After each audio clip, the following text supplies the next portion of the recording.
Messieurs, bien sûr, le temps fort de cette journée, le Grand Prix de Saint-Cloud. Oui, le Grand Prix de Saint-Cloud, effectivement, c'est le temps fort avec l'As Flintshire qui en est le favori. Anthony, il est juste derrière le cheval émetteur.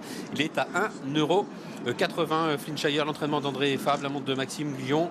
C'est un représentant du prince Abdullah, dont la Kazakh va être défendue également par le numéro 2, Noble Mission, qui est le frère de Frankel et qui vient de gagner au plus haut niveau, au niveau groupe 1. Il y a deux vainqueurs de groupe 1, Dominique, au départ de ce Grand Prix de Saint-Cloud, édition 2014. L'As Flintshire qui a gagné le Grand Prix de Paris l'été dernier et le numéro 2, Noble Michel. Oui, deux chevaux confirmés à ce niveau-là. Des nouveaux venus, mais qui commencent à klaxonner aux portes des groupes 1 comme un cheval quand même poli, qui a plusieurs places à ce niveau-là. Et puis l'attraction, c'est la pouliche de son Altesse Aga Khan. On en attend monts et merveilles aujourd'hui. Il y a un cap à passer. Battent aujourd'hui Noble Mission et Flintshire la mettrait vraiment sur un piédestal. Flintshire, donc c'est le favori. C'est un cheval qui avait fait sensation l'an passé dans le Jutement Grand Prix de Paris. Mais la piste était bonne ce jour-là. Et ensuite, il a échoué durant l'automne. Mais on en connaît les raisons. C'est un fils de Danzili. Et il est bon terrain dépendant, vraiment, ce Flintshire, que l'on retrouve à l'occasion de sa course de rentrée. Une rentrée tardive, Dominique. André Fabre a dû attendre bien le retour du soleil et des bons terrains dans la Coronation Cup. Il fait une bonne rentrée, battu par le phénoménal Cyrus des Aigles. Oui, écoutez, Cyrus des Aigles n'est pas là, les souris dansent, mais ce jour-là, on avait Empoli qui courait aussi très bien, sans jamais avoir vraiment ses aises à la corde. Et puis Flintshire faisait une superbe rentrée. Alors, ce jour-là, comme aujourd'hui, il avait plu sur un terrain sec. On voit que ça décollait un petit peu à Ascot. Ça n'a pas empêché le cheval de très bien courir. Moi, je le vois bien courir quand même. Le terrain me paraît pas suffisamment lourd. C'est des pluies d'été sur des terrains d'été. C'est pas un terrain lourd d'automne. Mais Dom, Maxime est quand même inquiet par rapport aux attitudes du cheval. Et il a monté la course précédente et il m'a dit que ça marquait quand même peut-être un petit peu trop pour son cheval. Il faut commencer à avoir une aptitude que le cheval n'a pas. Moi, quand je l'ai vu gagner le prix d'Ulysse, au prix d'une accélération fantastique, et ensuite le Grand Prix de Paris, j'en ai discuté avec Stéphane Coste. Stéphane Coste, quand même, ça c'est un cheval d'arc. Stéphane était d'accord, on peut se tromper. Et durant l'automne, le Flintshire que j'ai vu dans le Niel et même dans le Qatar Prix de l'Arc de Triomphe, où elle n'a pas démérité à chaque fois, c'était pas le même cheval. Alors effectivement, il y avait les chevaux d'âge, on lui demandait encore un petit peu plus, mais j'ai été déçu. Et l'explication, je pense, c'est le terrain. Je pense que c'est vraiment un cheval qui a besoin de bon terrain ou une piste vraiment tout juste souple. Nous allons bien voir son comportement aujourd'hui. C'est logique tout de même qu'il soit le favori à 1,80 €. L'autre attraction, et vous l'avez dit tout de suite Dominique, c'est la présence de Narnine. C'est une pouliche qui est un petit peu en retard de gain. Elle rattrape le temps perdu. Alain Roy-Dupré, on a parlé tout à l'heure à Miguel, je vous propose de l'écouter. Oui, c'est 2004. Elle reste sur 3 ou 4 victoires d'ailleurs. C'est une jument qui est intéressante. Bon, là, il y a fort à faire, mais je trouve que la jument bien, c'est intéressant de la confronter à ces chevaux-là. Il a l'air quand même assez ouvert ce Grand Prix de Saint-Cloud, surtout avec la pluie qui est tombée. Tout à fait, avec la pluie qui est tombée, il y a des chevaux qui n'aiment pas ça. Elle avait gagné ici dans un terrain assez lourd et ça va rallonger la distance. Alors tout ça, il y a du pour et du contre. Merci beaucoup. Et oui, elle a gagné en fin de saison passée le prix de Flore, une rentrée victorieuse dans la coupe. Il y a un signe qui ne trompe pas. C'est Miguel qui avait interviewé Alain Roy-Dupré après sa victoire dans la coupe. Il lui avait dit la suite et la réponse avait fusé. Il le savait, Alain Roy-Dupré. Il attendait une rentrée victorieuse. Il a dit il y a le Grand Prix de Saint-Cloud. Oui, c'est dire l'estime qu'il lui porte. La course arrive au bon moment. La pouliche est bonne.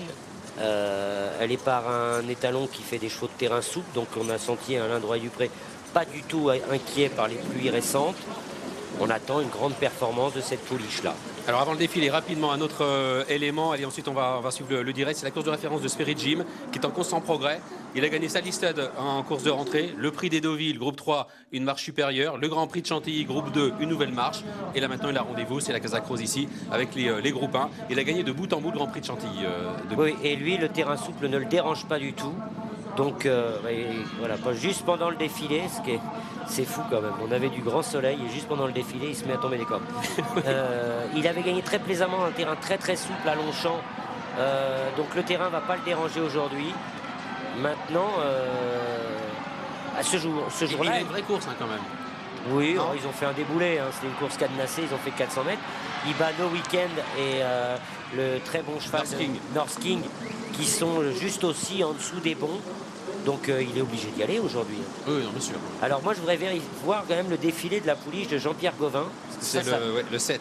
Elle sort en dernier, Ça va sur la piste là. Elle était quand même pas mal tendue dans Ah ouais, l'implantation. ça va pas être simple, hein, défiler avec cette pouliche-là. Qui reste sur, Jean-Pierre Gauvin est en main. reste sur une victoire de groupe. Et voilà, on le voit, Jean-Pierre Gauvin. Oui, elle a gagné le prix Corrida.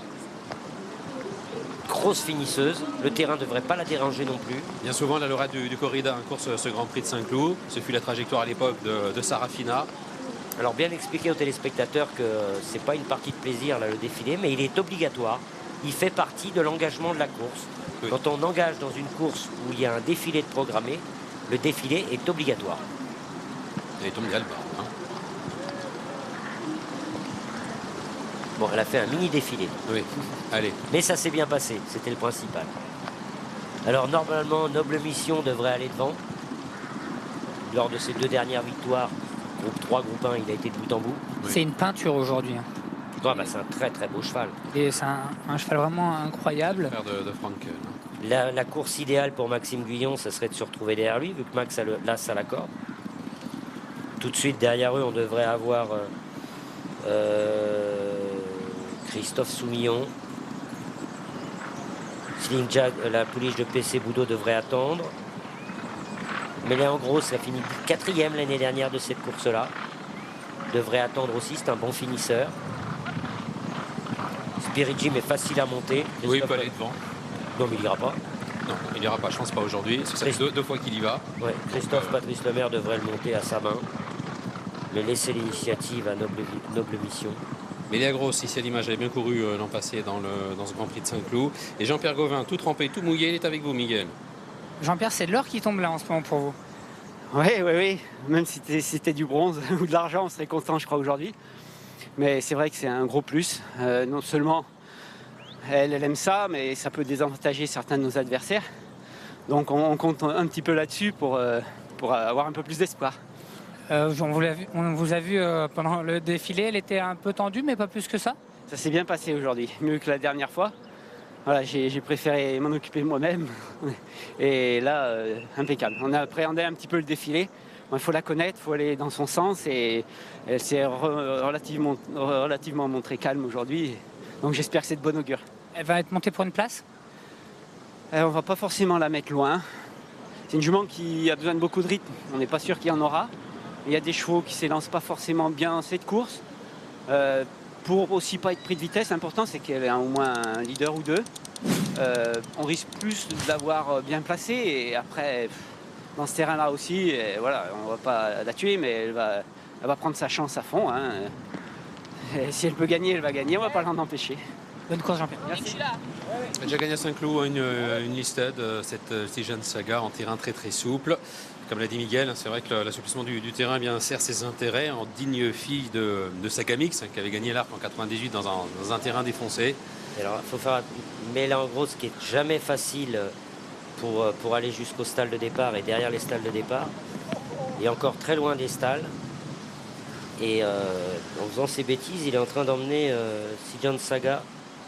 Ça y est, Sijan Saga a recollé à Spirit Jim. Oui, mais la grosse, il va tenter de prendre sa revanche sur Spirit Jim. Spirit Jim l'a battu 2 fois cette année, dans le prix Lord Seymour et dans le prix d'Hédouville. Et la grosse qui a fait l'impasse sur le Grand Prix de Chantilly, qui arrive donc avec un peu de fraîcheur là, au départ de ce Grand Prix de Saint-Cloud. Oui, mais Spirit Jim me paraît pareil, sur une pente ascendante. Et peut nous montrer ses limites aujourd'hui, mais c'est pas une impossibilité. C'est un cheval qui a vraiment été économisé dans son année de 3 ans pour ces grands rendez-vous.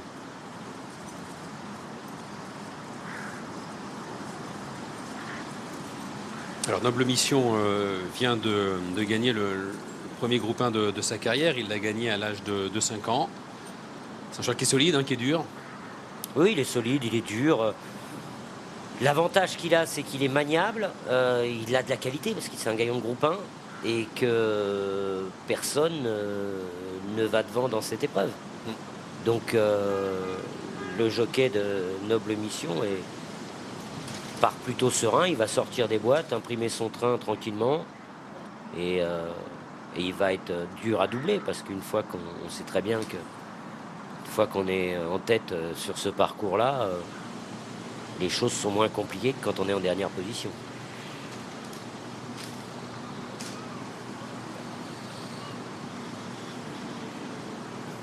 Et puis il y a Empoli également, dont on n'a pas encore énormément parlé. Il est quatrième On l'autre a parlé jour. voilà, de sa candidature sur la course de référence de la Coronation Cup. Il était quatrième. Empoli. La fois d'avant, c'est très bien aussi. Hein. Il est quatrième de Cyrus Desais. Gentil Donna, Cyrus Desais et Ambivalente. Voilà. Il avait le droit d'être battu par ces trois-là. Et c'était Magician qui était sixième, dominant cinquième. Magician, c'est un gagnant de Breeders' Cup. Non, c'est un cheval qui a des titres, qui est solide. Alors, lui aussi, le numéro 5 Empoli. Quelle course il va avoir avec le numéro le plus à l'extérieur sur ce parcours-là. Et il court très bien la dernière fois à Epsom.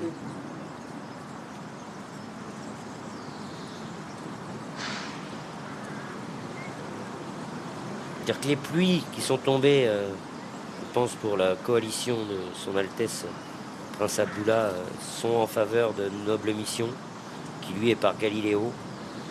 Galiléo qui fait quelques rejetons qui vont quand même dans les terrains très souples, voire souples.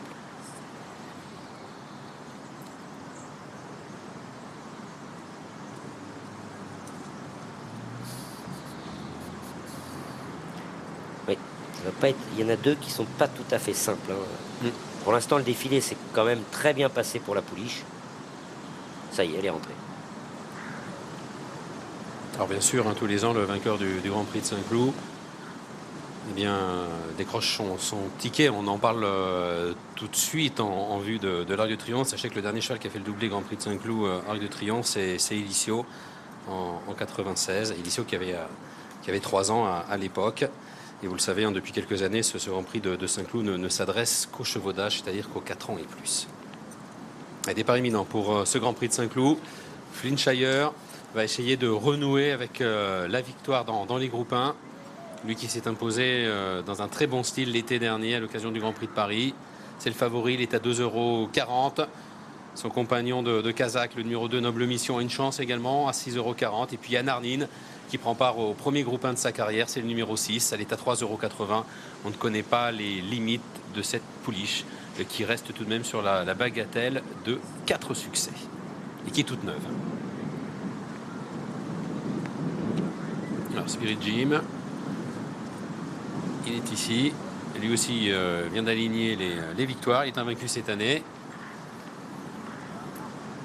Avec la pluie qui va désavantager Flintshire, la course reste très ouverte.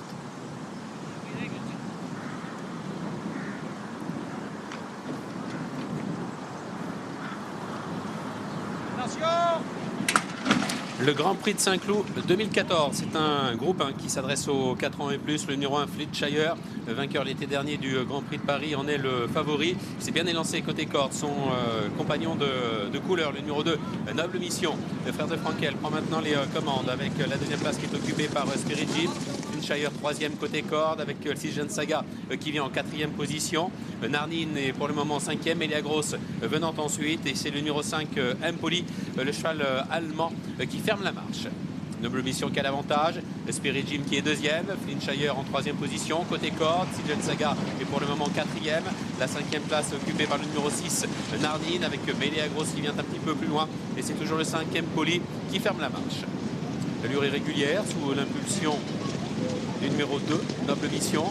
Spirit Jim a vaincu cette année, est en 2e position. Là, Flintshire est 3e. La 4e place occupée par le numéro 7, Season Saga, avec Melia Gross, le numéro 3, qui vient un petit peu plus loin. Narnine, le numéro 6, l'autre femelle au départ de ce Grand Prix de Saint-Cloud, galopant à son extérieur. Et c'est toujours le numéro 5, Empoli, monté par Umberto Rispoli, qui ferme la marche. Noble Mission qui a l'avantage, avec Spirit Jim, le 4, qui est 2e. Flintshire qui vient en 3e position. Season Saga venant ensuite. Le précédent, Melia Gross, Narnine et Empoli. Position inchangée. Noble Mission qui règle toujours l'allure. Spirit Jim, le numéro 4, est 2e.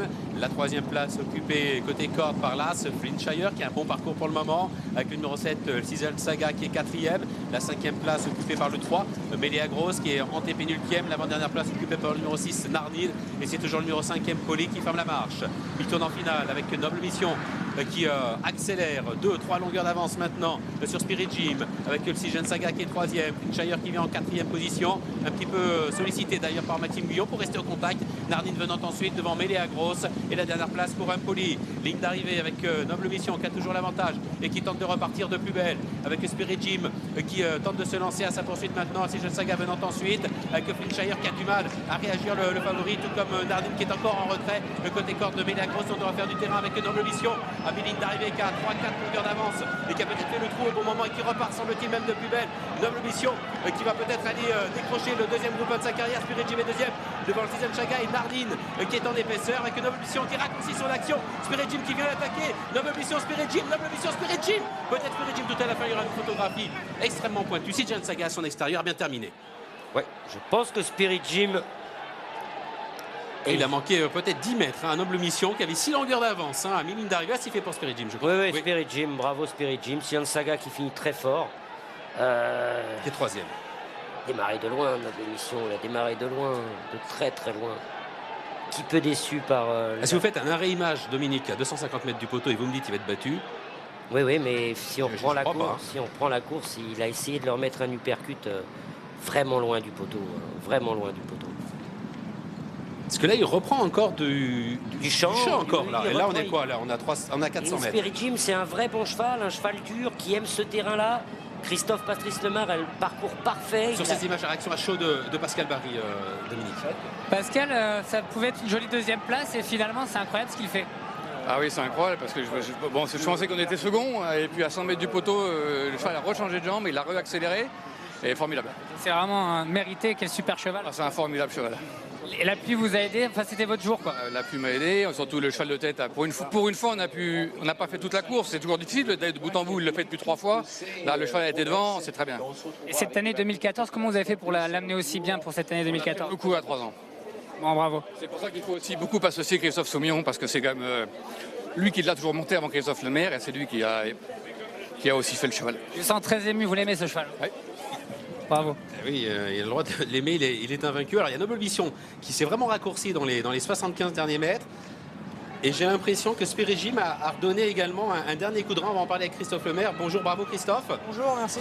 La cause semblait entendue à mi-ligne droite. Noble Mission ne semblait plus être rattrapable, entre guillemets, si on passait cette expression. Ouais, c'est vrai, je me suis pas affolé. Je me suis dit, bon, on va pas jouer les gros bras. Je l'ai suivi, vraiment monté pour être deuxième. Je l'ai attaqué au bâton relativement tard. Parce qu'après, je sais que c'est un cheval hyper courageux. Et puis quand le fuyard est revenu à nous, vous connaissez Spirit Jim, hein, c'est un combattant. Et du coup, ça lui a redonné du moral et le cheval est bien reparti. Oui, mais il y a. Bon, bravo déjà, mais toi, à cheval, tu penses qu'il démarre un peu trop tôt quand même. C'est pour ça que tu le suis pas. Bah aussi, je sais que Saint-Cloud, c'est quand même. C'est dur, hein, c'est un parcours sélectif. Il a commencé à enrouler à l'entrée du tournant. Donc c'est vrai qu'il faut aller au bout. Maintenant, on sait que les chevaux anglais sont très durs. Et dans ces terrains-là, j'ai pensé à ce que tu as dit tout l'après-midi. C'est dur de refaire des longueurs sur des bons chevaux. Donc voilà, maintenant, je vous dis, on n'était pas favoris. Il a tenté son va-tout. Moi, je montais pour être second. Et à la finale, je suis revenu le chercher. En tout cas, moi, je trouve que tu as monté une très belle course et que la tactique que tu as employée était vraiment celle qu'il fallait parce que je veux bien qu'on démarre à l'entrée ligne droite, mais à l'entrée du tournant, au fond de toi, tu devais te dire qu'il allait marcher à un moment donné quand même. Ouais, voilà, moi après, je monte les chevaux pour... je monte déjà le cheval que j'ai entre les jambes. Le mien, je savais qu'il ne fallait pas démarrer là et surtout pas le suivre dans sa tentative de fuite. Mon cheval a bien respiré et je suis allé à son rythme et ça a payé pour finir. Bravo Christophe, belle victoire. Il y a un cheval qui est décevant, c'est Finchire. On en parlera après, on débriefera encore ce Grand Prix de Saint-Cloud. Mais on vous repasse la parole, Anthony, puisqu'on nous attend du côté de Saint-Galmier. Bien, quelques concurrents sont déjà en piste, même. J'ai pas sur le 14, je crois. Effectivement, Gianni. Avric de Guez, le cheval entraîné par Jean-Philippe Duché. C'est bien lui. Allez, à tout à l'heure. Spirit Jim, donc, qui est le héros du jour. Il remporte le groupe 1, le Grand Prix de Saint-Cloud. À nous tout de suite prendre la direction de Saint-Cloud où on a encore un petit peu de temps, vous le voyez, le rond est désert, l'occasion pour nous messieurs de revenir encore sur le Grand Prix de Saint-Cloud. Oui, nous allons débriefer effectivement ce Grand Prix de Saint-Cloud avec le moment où James Doyle voit le poteau, hein, Dominique. Je sais pas s'il voit le poteau, mais en tout cas, Il part de trop loin. Ah, si, c'est le résultat qui parle alors peut-être que son cheval a l'habitude de faire ça. Oui, il avait fait pareil l'autre jour en Irlande, mais bon. Peut-être qu'il faut faire ça, mais ça n'a pas marché aujourd'hui à Saint-Cloud. Voilà, point. Après, les aptitudes de son cheval sont peut-être celles-là.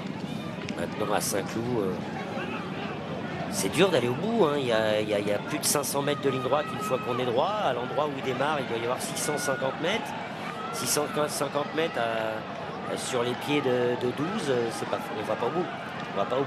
Il est drôlement courageux quand même, parce que regardez-le, là, sommet du poteau, il a encore 2 longueurs d'avance. Il n'en peut plus. Et là, il s'arrête net. Il n'en peut plus. 3 mètres plus loin, il est 3e. Ouais. Il n'en peut plus. Alors Flintshire, c'était le favori. Regardez notre caméra là qui le suit. Miguel, vous êtes allé aux infos auprès de Maxime Guyon. Que vous a dit Maxime Guyon?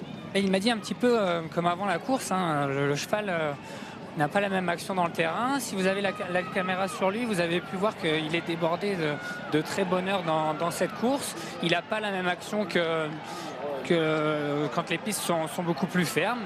Donc aujourd'hui, il confirme seulement que c'est un cheval de bon terrain. Et d'ailleurs, quand on voit l'arrivée, c'est des chevaux qui ont l'aptitude, qui ont prouvé leur aptitude dans les terrains très souples, qui sont 1, 2, 3. Oui. Il nous avait rassuré la dernière fois. Là, il nous a déçus. Mais maintenant, voilà, ça fait 2 fois qu'on le voit se comporter moyennement.